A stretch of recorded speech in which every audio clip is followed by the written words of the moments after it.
My husband is cheating on me with my best friend. I'm honestly not sure where to start, so I guess I'll just start. My husband and I have been dating since I was 19 and he was 22. We've been married for 6 years now. We have 2 kids, and I'm 6 months pregnant with our third. 2 years ago, I found out my dad has stage 3 colon cancer. My dad is my only parent as my mom passed away when I was 12. He's my favorite human, and life without him doesn't seem as colorful. His laugh is contagious, and he gives these big bear hugs that seem to make all of your broken pieces feel like they're perfectly in place again. Whenever I've had a hard day, he doesn't poke and prod and just lets me vent and listens. About 5 months ago we discovered the treatments aren't working for him, and in direct quote of the doctor he said, "Months not years." Since then, he's gotten progressively worse and now is losing memory. He looked at the dog he got for me on my 21st birthday and said, "Wow, that's a nice dog, where'd you get it?" My husband has been my absolute rock. He has been there for me, holding my hand and helping me through this. He's been so loving and attentive to both my kids, and don't get me wrong, I am a mother first, always. I don't allow myself to wallow. My kids are still loved, cared for, played with, and I haven't let my load slack around the house. Once my dad got his updated prognosis, my husband encouraged me to quit my job. About a month later we discovered we were pregnant again, and I still hadn't let go of my job. I kept holding out for some reason. After finding out I was pregnant again, he assured me it was still okay to quit my job, that honestly it would save us a small fortune on daycare costs anyways. So I did. I quit my job. My best friend and I have been friends since diapers.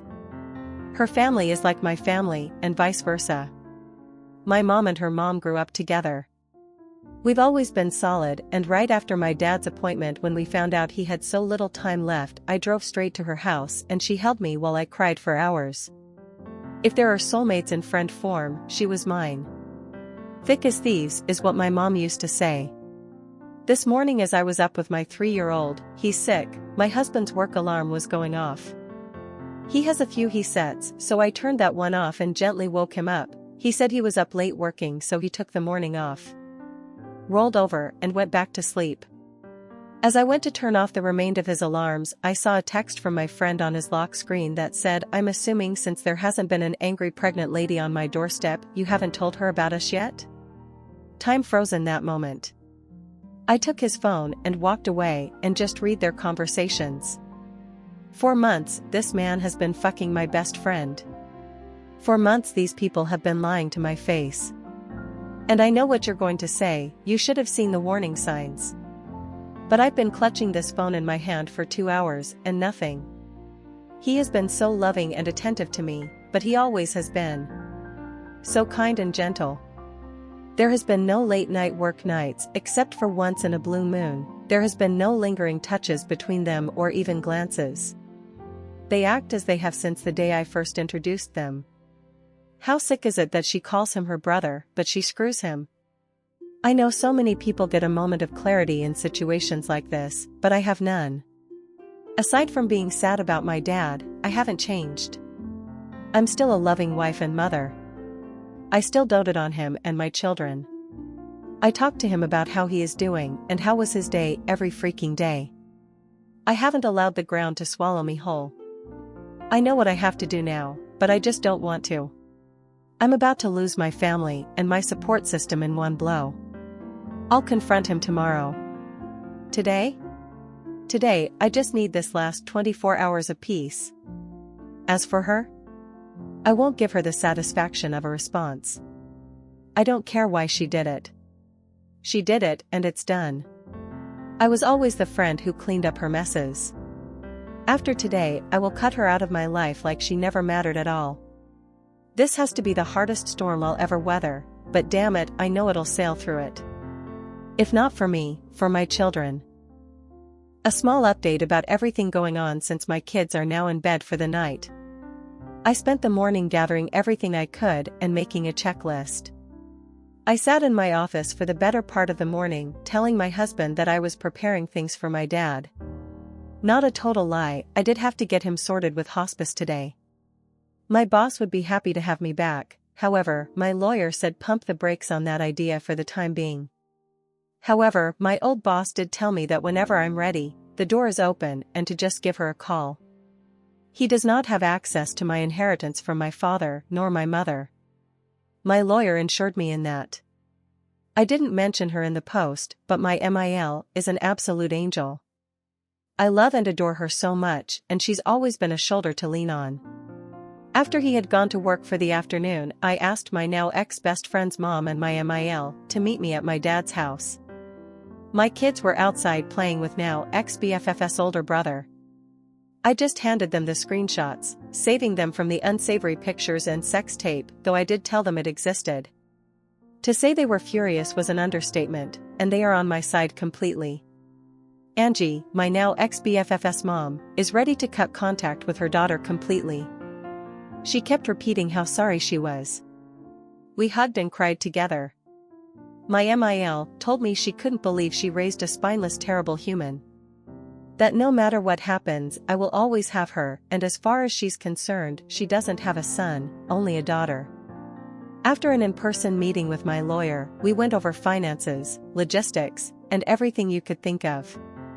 She has all of the proof and she's out for blood. With this post now on TikTok, I don't want him to find out by an app because one look at the story and he'd know it was about him. With permission from my lawyer. My ex-BFF, her mom and dad, my STBX, and his parents will be having a get-together tomorrow. By the time they're sitting down and showing them everything, and that I know. My dad, my kids, and my ex-BFF's brother, he's coming to help me juggle the kids, and my dad, being big and pregnant doesn't help with mobility, will be at my dad's cabin a few hours away enjoying time and space. I know a lot of people were hoping for me to get revenge or do psychological warfare, but honestly after my kids went to bed I took a shower and just broke. I don't have the strength or energy to dish anything out. I just want out. Pretending like everything was okay today was too exhausting and I just don't want to do it. Once he finds out tomorrow, I'll update with aftermath, as I'm sure it will be huge. As for now, thank you all so much for your kindness, warmth, and support. Truly. Your words have helped giving me the strength to keep my head above water. I appreciate every single last one of you for everything. Hello everyone, I'm here with the much-awaited update. For my typing's sake, I'm going to give everyone fake names so for context. MIL and FIL, Ruth and Joe. EX-BFF parents, Angie and Bob. Ex-BFF, Jess. STBX, Tyler. Ex-BFF's brother, Jake. And I'll just refer to my dad as Dad. I have a few things I want to get through, so I'll just summarize as best as I can, and if you have any questions I'll answer in the comments.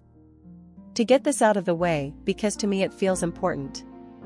Yesterday, I scheduled a same-day appointment with my OBGYN and got tested for just about every STD/STI out there.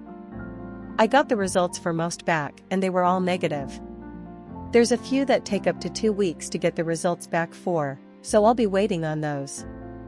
When I met with my lawyer, I brought everything on my end financially wise, including the wills from both my dad and my mom, and I managed to get my hands on his financial documents.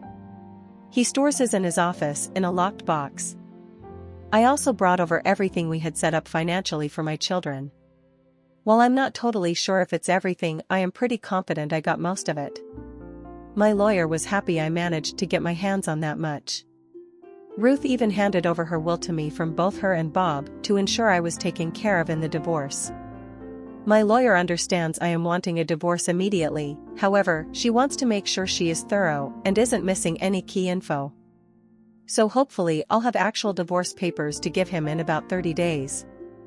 I'm not rushing her though, I'm letting the professional do her job. Now for the sit down. I asked Angie and Ruth to describe everything in detail on what happened. Angie, the revenge seeker that she is, forced them to sit through a slideshow she put together of all of the texts. I know a lot of you were concerned about one of them telling them sooner than later, but they were so secretive they didn't even tell their significant others about what was happening. Once the slideshow ended, Tyler tried lunging for Jess, and Joe actually had to force him to sit down. Tyler was shouting profanities at Jess and telling her she will regret this. Jess started crying and begging her parents for forgiveness. Bob looked his daughter in the eye and told her he will never forgive her for this, blood or not, she is no daughter of his. He didn't raise his daughter to be this person.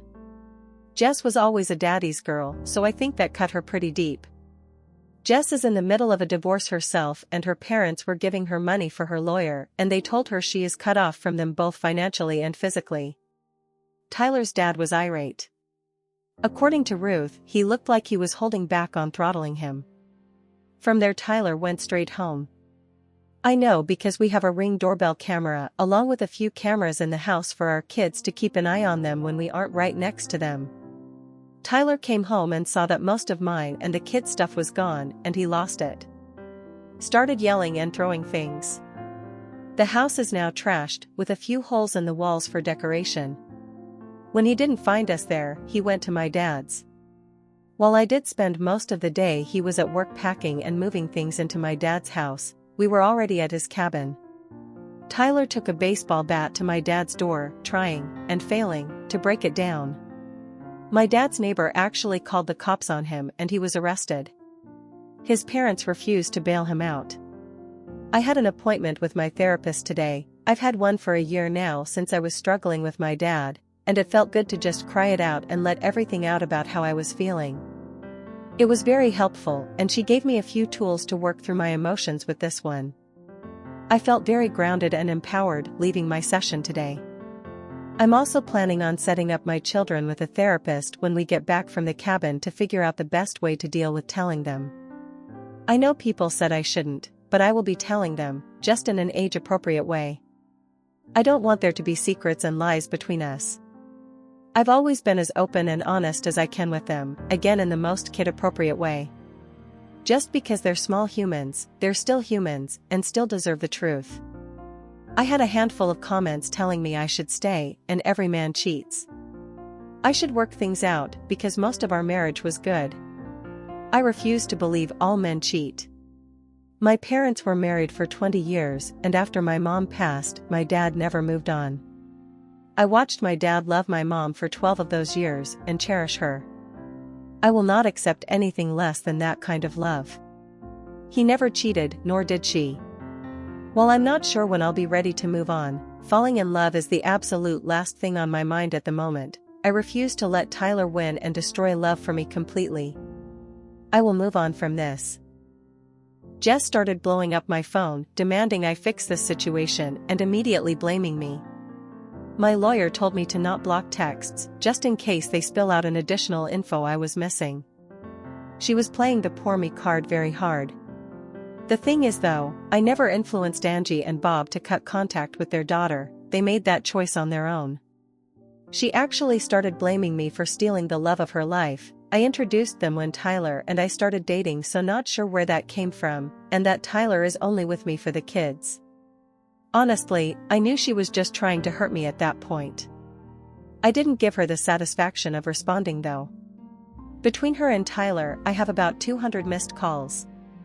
Tyler went from begging and pleading me to forgive him. Like I said, I didn't have divorce papers to hand him, so he's stuck in this unknown gray area. I also asked Angie and Ruth to not say anything about the divorce to him yet. Purely just for my satisfaction, honestly. I know it's slightly petty, but keeping him in that gray area of not knowing is my small revenge to him, to threatening to call the cops on me for kidnapping, telling me Jess wasn't the only one, bingo, just what I was looking for, to telling me I'm a stuck-up bitch, to threatening me, to back to begging me for forgiveness. Honestly, it was just a whiplash reading those texts. I'd be lying in saying if those texts didn't hurt me and terrify me all at once, but I refuse to let them break me. As for both of them together, I don't think he is going to stay with her. I think he blames her for blowing up our marriage, honestly. Who knows though, they deserve each other. I was initially okay to do a 50-50 split with Tyler for custody, but after his reaction I don't feel comfortable with that, so I'll likely be going for full custody. Jake has about 30 days of leave he's saved up, and he's going to be using them to help the kids, and I get settled at my dad's house, and honestly to be there in case Tyler tries showing up going crazy again. He's been such a big help to the kids and I lately, and I'm forever in his debt for this. Last night after the kids went to bed, he hooked up his Xbox and we played a game called Diablo 4 together to help me take my mind off of things. It was fun. However, he did sort of confess that he's always had feelings for me somewhere in the midst of things, but also told me to not say or do anything back. He understands a relationship or anything like that isn't on my mind and won't be for a while. He isn't wrong, but just that he's felt that way since we were teenagers and just wanted to get it off his chest. Thank you again. Seriously, your comments, your support, your messages, all of it has been one giant breath of fresh air. Just knowing I have a whole online community willing to go to bat for me has kept me treading water these last couple days. Your comments have popped in my head when I felt like just giving up on leaving him because it's so hard and gave me so many great points and helpful advice. I know I deserve more and I can't accept his actions. And to the people who commented relating to my situation, my heart goes out to you all. This pain is awful and I hate that so many of you can relate, but your stories have resonated deep within me. You all keep commending me for my strength, and my personal favorite is telling me how proud of me you are. Every time I see those words I start to tear up. I'm blaming the pregnancy hormones, but your words have helped put me at ease so that way I could do what I knew I needed to do. So I'll leave this here for now. If anything of importance happens when I go back home, I'll update further. Thank you all, and I hope you have a wonderful evening. Update 1 month later. Hey everyone. I'm still getting daily messages and comments for an update, so here's what could possibly be my final one. My dad passed away about a week after my last update. I knew it was coming, but it still feels like a gut punch. Thank you for everyone who kept him in your thoughts. Truly. My marriage has officially ended.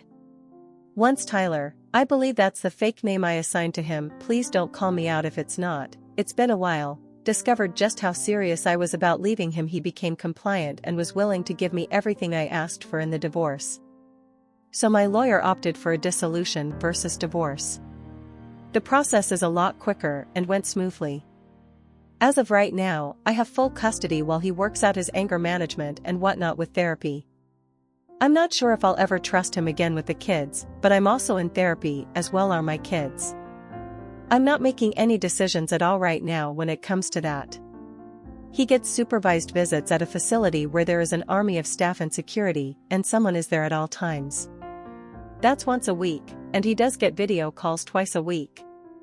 The kids are adjusting pretty well. There are days when I think it affects them more, but they've suffered some big losses, so it's to be expected. I did decide to give the baby my dad's first name though. It just felt right. But baby is doing so very well and is thriving, despite the amount of stress I've had going on. I'm managing as best as I can with everything going on. I miss my dad like crazy, and I'm still trying to figure out how to exist in a world where he doesn't.